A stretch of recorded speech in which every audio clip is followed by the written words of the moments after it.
Balita mula sa tahanan.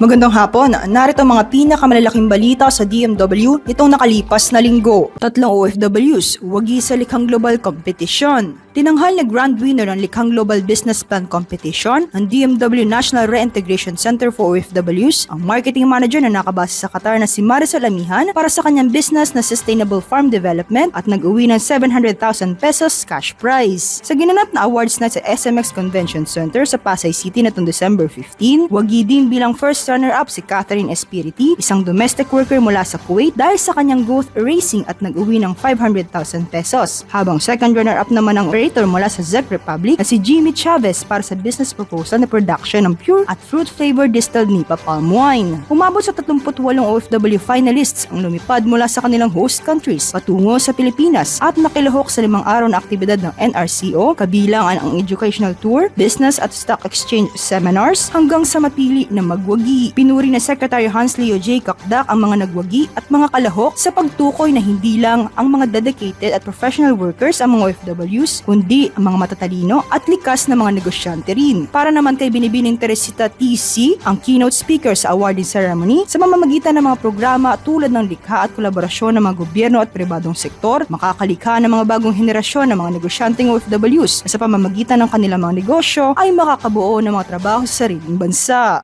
Balita mula sa tahanan.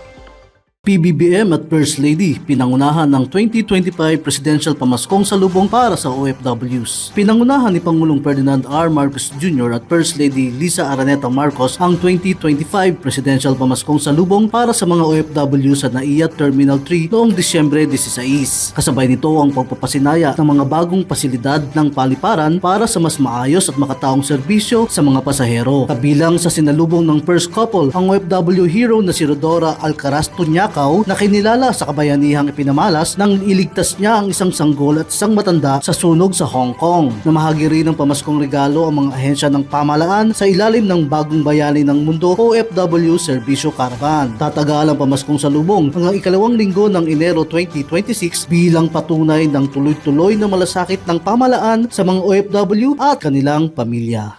Balita mula sa tahanan. At kami ang inyong mga naging tagapagbalita. Ako si Danilo Garcia. At ako naman si Angel Neliasca para sa tahanan ng OFW, Radyo Pilipinas, Radyo Publiko.